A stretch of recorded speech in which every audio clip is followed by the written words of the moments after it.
Things you need to remember is that you can't pass the class. You can't do any counseling until you turn in your character history. Just email that to me. I would show you where it is on the website, but the website seems to be down right now. So um, I can't even get into the My Dene College website. So get that. You need to get that in. Just email it to me. You can put it in the Dropbox. Um, if you don't do any counseling, the highest grade you can possibly get is a 70, which is a C minus actually. There's a paper that's due as well, and you need to get that in. So let's go ahead and get started. We're talking about taking action today. All right, we've been talking about preparing this individual for counseling. Now we're going to take action. The practitioner needs to learn specifics about the problem, such as where the problem occurs, who's involved, what are the immediate antecedents and consequences, what meanings are attributed to the problem. So what are we talking about? If every time you go home you get in a fight with your significant other, that it takes place at home. Who is involved? If it's just your spouse, or maybe it's your family that is the problem, or it is their problem. What are the immediate antecedents and consequences? Every time you come home inebriated, everybody jumps all over you. Okay, so that seems to be part of the problem. Um, what are the meanings? What meanings are attributed to the problem? And of course, you think it's their problem, and they think it's your problem. Anyway, these are the things that you need to know. One of the interesting things about counseling people is that they come in, it's a sterile environment. They come into your office, they start talking to you, they dressed up to come into your office. And a lot of times you don't really know who they are. They are presenting they have put on a mask to come in and talk to you. So a lot of times you don't have a clue what any of these problems actually are. And of course, they're going to put the best spin they possibly can on the problem. Potentially, they already have information about the problem, so it's kind of hard to lie at that point. But, it's always possible to lie. So one of the things that you need to do is find out where the problem occurs, who's involved in the problem, what are the immediate antecedents, what is the trigger, what is causing this problem, why is this happening at here, and when, and what are the meanings attributed to your problem. Understanding the environment can require further exploration. This is a really serious problem. I have a relative who her problems seem to have stemmed from the fact that her mother wouldn't let her do anything. So a lot of times, and she needed counseling. Of course, she went in for counseling, and it didn't work. And the reason it didn't work is because the mother needed to be part of the counseling as well in order to fix things, but the mother wouldn't allow that to happen. So I would just kept getting worse and worse and worse and worse. So family is huge. This is a really big problem. Potentially, it's the neighborhood. It's dangerous. People don't like a select individual. That may be the problem. School problems, of course, that can be part of the problem. They're being bullied at school. They're being ostracized at school. This is always a potential problem. The agency, this is your agency or other agencies that they've dealt with, significant groups that they belong to. Maybe they're part of a gang. Maybe they are part of a fundamentalist religious group that attacks everybody. Organizations that they belong to. What culture do they belong to? Are they part of what is their race? This could be a really interesting problem as well.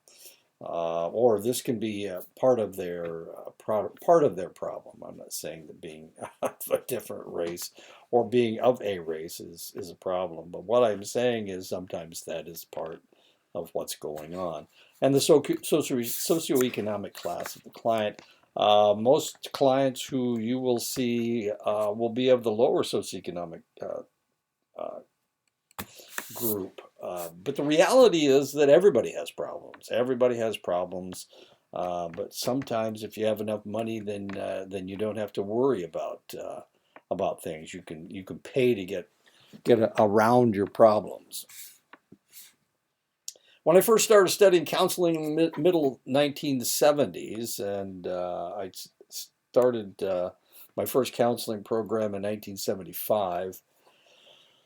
I was studying, actually, the first graduate class I ever took was in business, and it was so boring. Oh my God, it was so boring that I decided it was Introduction to Business. And I thought, my God, how can people stand this?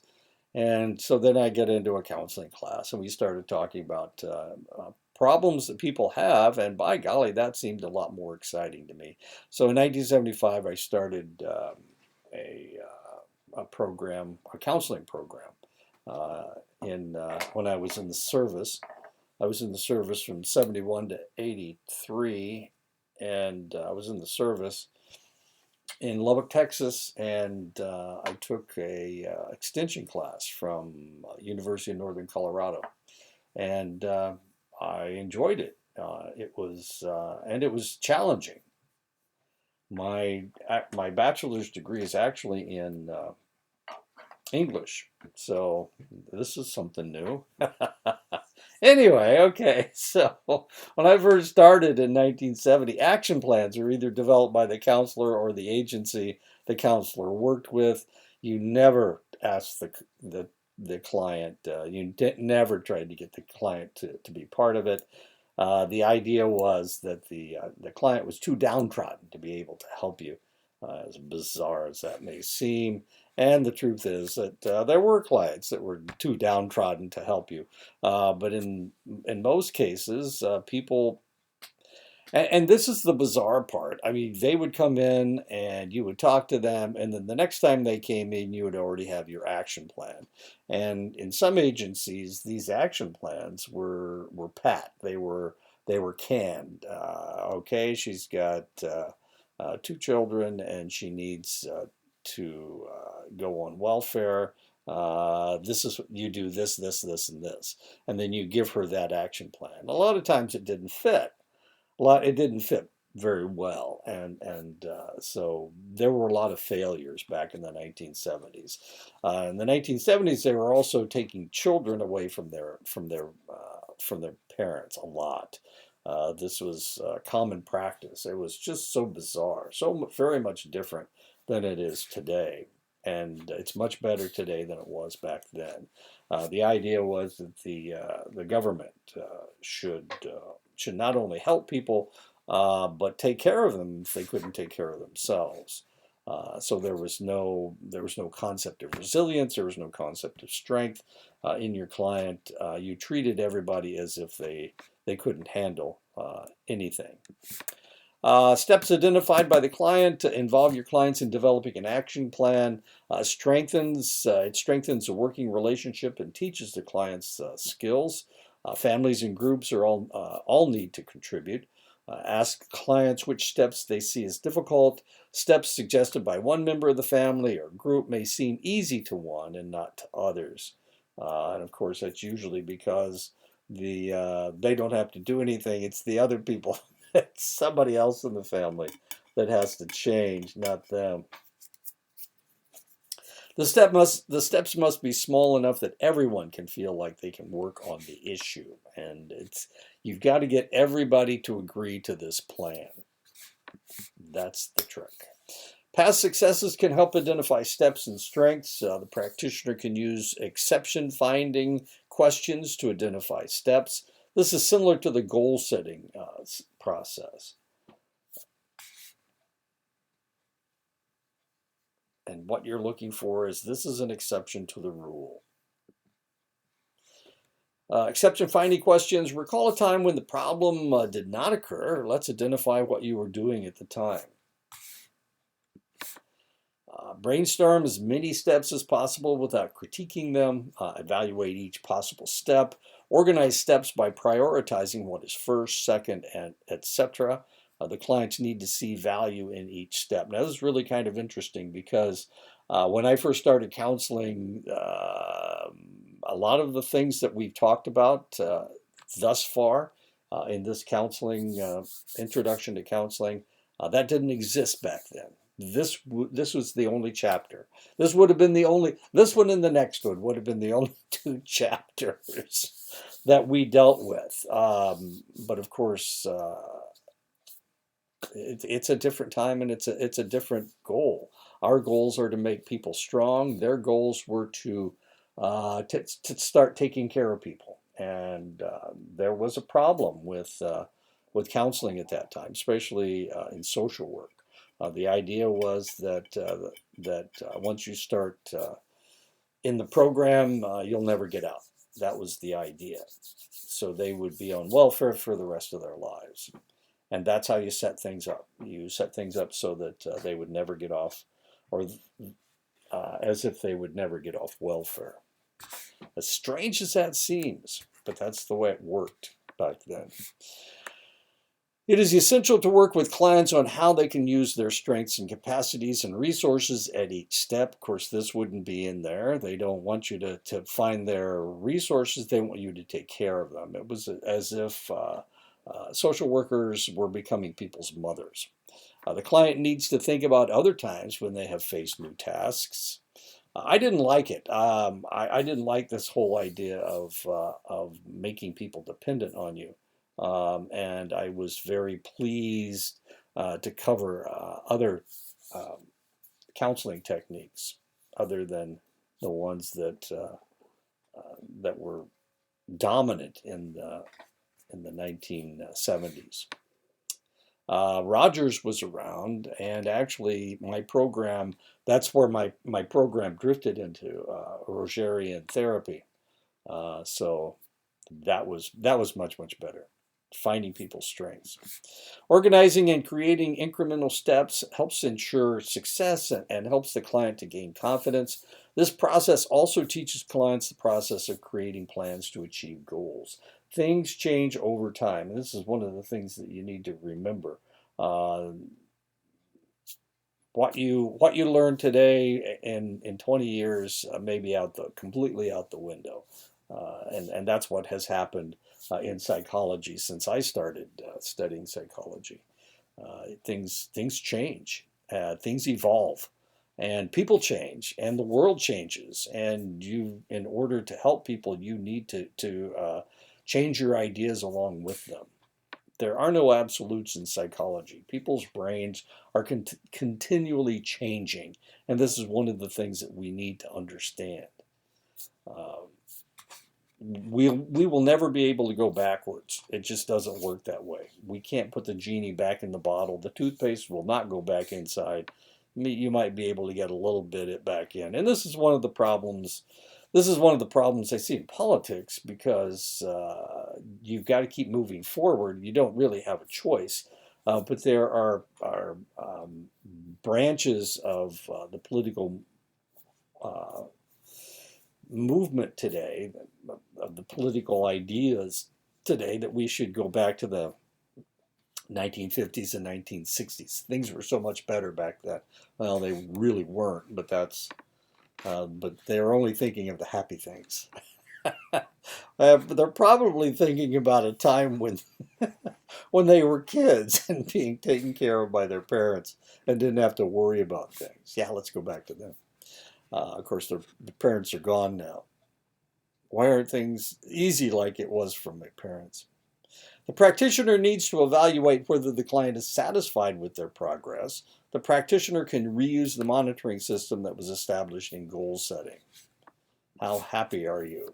Little progress may relate to whether the client felt goals were attainable or highly valued. if they don't agree to it, it ain't going to happen. That's just the way it works.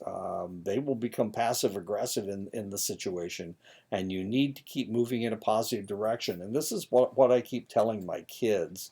Uh, they haven't always been successful in everything that they have tried, and I keep telling them, keep moving in a positive direction, keep moving in a positive direction. And now both of them are fairly successful because instead of sitting and going, oh, woe is me, look how horrible this is, they've always kept moving in a positive direction. And that's if you were my kids, that's what I would tell you. I kind of see my students as my children anyway. Keep moving in a positive direction. Don't ever let anybody slow you down or stop you. Um, just keep moving. Just keep going in the direction you need to go. And eventually you'll get there. My poor son, I hate to use him as an example, but out of high school, he decided he was pretty. My son's pretty. So he decided he wanted to be a model and an actor. So he went to Hollywood, and I didn't go to Hollywood. He went to New York. He went to New York to become a model and or not he wanted to be an actor is what he really wanted to do. But he would have modeled, but he wasn't tall enough. He's only 5'8". So he worked in a strip joint.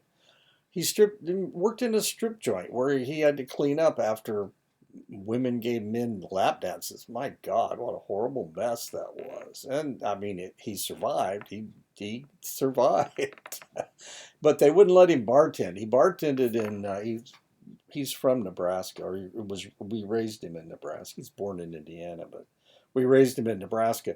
And he had bartended in Nebraska, but they said he couldn't bartend fast enough to be a New York bartender. So he went out to the West Coast and he started bartending because on the West Coast they didn't say you're not fast enough. You're gonna have to go faster. He was a really good bartender. He could remember a lot because he's really smart. Oh golly, I got a couple years of college under his belt. This was in Nebraska before he went off to be a pretty boy. Anyway, so he tried his luck in Hollywood, made a couple really had really small parts in really interesting movies, and then what were the movies? Wait a minute, I can tell you. Um, wait a minute. It was a Mike Myers movie, one of those Mike Myers movies. I can't think of the name of it. Anyway, so he was in Hollywood for about 10 years, and then he became a chef, and so he started cooking, and found out that there were so many drugs in all the kitchens that he ever went into that he decided to go back to bartending.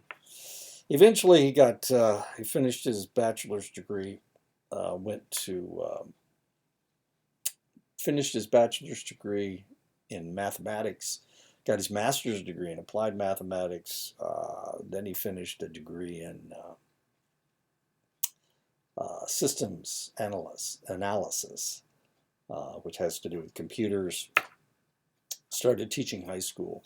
Now he worked for the government. He's making really good money, but I mean, it took him 50 years to get all that stuff in. But he kept moving in a positive direction.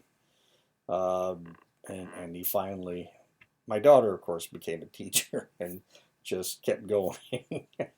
The progress made may seem slower to the practitioner, but it's got to be as fast as, like my son, I kept thinking, geez, kid, if you just go back to college, he had all this. He's really smart in mathematics. He scored in the 98th percentile when he was in high school, but he decided to go with his face. Practitioners should always emphasize positive steps. And of course, that's what I'm talking about. Monitoring progress. What steps have you taken since our last meeting to move towards your goals? In the last week, what did each of you do to help make your time together go well? Between now and the next time we meet, I want you to find one aspect of your behavior that went well and that you'd like to continue doing. And I can't remember why I put this joke in here.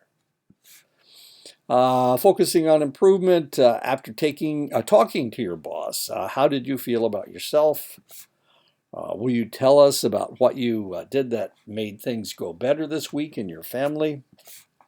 We have been working together for a few weeks now. Let's focus on what we have accomplished. Skills to enhance achievement of steps. Teaching can convey information. We're talking about teaching. New information might help clients achieve their goals. Teaching can take place in session, workshops, etc. Teaching might involve diversity issues, resolving conflicts, making decisions, and or leading a group. Role-playing or rehearsing can be useful, and we're still talking about teaching. Practicing a new behavior in a safe environment increases confidence. And of course, practice, practice, practice. During the action phase, it is appropriate and sometimes necessary for the practitioner to be directive. Being directive involves asking clients to do something new or to go in a different direction.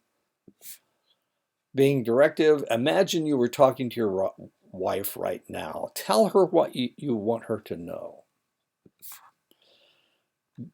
I notice you are directing your comments to me in the group. Would you look at several others while you are sharing? Between now and our next session, will you keep track of one thing you do for yourself each day? Reframing is inviting a different perspective. The practitioner invites clients to see experiences, feelings, thoughts, behaviors, or situations in a new way. Reframing can increase success in achieving action steps. Reframing can use questions to invite clients to see things differently. Reframing encourages clients to think about something they have avoided. Maybe his disruptive behavior in class is an indication that he is bored. Identifying discrepancies is similar to confrontation. By identifying discrepancies, it usually involves a behavior that is moving the client away, not toward a desired behavior. And I have no idea why I put that picture in there. She's got snakes coming out of her eyes. And instead of Starbucks, that's a British Petroleum coffee. You're talking about being scared, but you're smiling. Previously, it seemed like we had reached an agreement, and now I hear you are not ready to do that. You said you wanted your son to move home, but you are also shaking your head no. Discrepancies can include what a client is saying or doing and what the practitioner is noticing. And this may be a little bit different when we're doing things online. What the client is saying and what the practitioner heard the client say another time. Ooh, that's a big one. What the client is saying in the meeting and the client's actions outside the meeting. What the client says is important or is the goal and his/her behavior. Feedback can be in the form of stating what the practitioner sees and hears, sharing an awareness of the clients of what clients are showing nonverbally or expressing in their tone of voice. Groups and family members can be invited to give feedback. I noticed that you were smiling. You look like you were about to cry. I notice your hands are clenched. I think the team is beginning to agree as I see heads nodding. Self-disclosure can be used to share personal information, observations, and opinions to give the client a different perspective or offer an illustration or example. And I've given you 2 self-disclosure examples today. My niece and my sister-in-law and my son. And me, when these things started, when I started studying psychology, things were a lot different. The information from the self-disclosure may be about the practitioner's personal experience or his/her experience of the client. Self-disclosure should only be used when the relationship is strong. So there you go. We've got a strong relationship. Self-disclosure should be employed sparingly. Goals of self-disclosure: enhance or preserve the relationship. The practitioner's needs do not take precedence. Used for the benefits of the client. And if it doesn't help the client, don't say it. Ethical concerns of self-disclosure can be a way of subtly including personal values into the interactions. And of course, you need to be careful not to do that. When responding to direct and personal questions, a practitioner should consider what led the client to ask the questions. Is it an effort to change the relationship to something less professional? A question may be a way of asking for advice. It also may be a way of getting them off the subject, and you got to be careful. If we look at this picture right here, this lady's cheeks, she's embarrassed. She's probably asked a question she shouldn't have asked. Self-disclosure can enhance the genuineness of the relationship. Immediacy is where the practitioner comments on what seems to be happening currently in the relationship. Immediacy can help the client understand other relationships. Immediacy involves the practitioner sharing his or her own thoughts and feelings. Immediacy is about what is happening in the moment with the client. And that is the end of the chapter. Don't forget to get if you haven't turned in I have 6, I think, if I'm not mistaken. 6 people have turned them in. There's 18 or 19, I think, maybe 21 people. I would tell you exactly, but I can't because I can't get onto the Mind Innate College website. So I'll talk to you again next week. Next week will be the last chapter, chapter 15, and then you will start counseling each other. And if you haven't turned in your history, then you can't start counseling. So you need to do that. If you can't trade counseling sessions, then you shouldn't be counseling.